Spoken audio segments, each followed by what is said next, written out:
તો સુરતના ખાડીપુર મામલે કોંગ્રેસ આકરા પાણીએ છે। કોંગ્રેસના પ્રમુખ અમિત ચાવડાએ સરકાર પર સીધો પ્રહાર કર્યો। સરકારના મળતિયાઓ જ ગેરકાયદે બાંધકામ કરે છે, ગેરકાયદે બાંધકામના કારણે જ પૂર આવે છે। સરકાર પોતાના મળતિયાઓને છાવરી રહી છે। સીધો પ્રહાર ભાજપ પર કર્યો છે અમિત ચાવડાએ।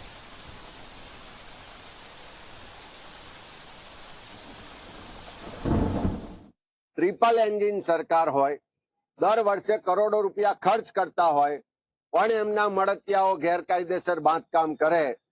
એમના મળતિયાઓના ભ્રષ્ટાચારને કારણે આજે શહેર ડૂબે છે, એનો ભોગ લોકો બને છે, લોકોના જીવ જાય છે, કરોડોનું માલ મિલકતને નુકસાન થાય છે, પણ સરકાર એમાંથી કઈ શીખ લેતી નથી, એમાં કોઈ સુધારો લાવતી નથી। દર વર્ષે આ પરિસ્થિતિ છે। ત્યારે આજે જે ગુનાહિત સરકારની બેદરકારી છે એનો ભોગ સુરત હોય કે અન્ય શહેરમાં લોકો બની રહ્યા છે।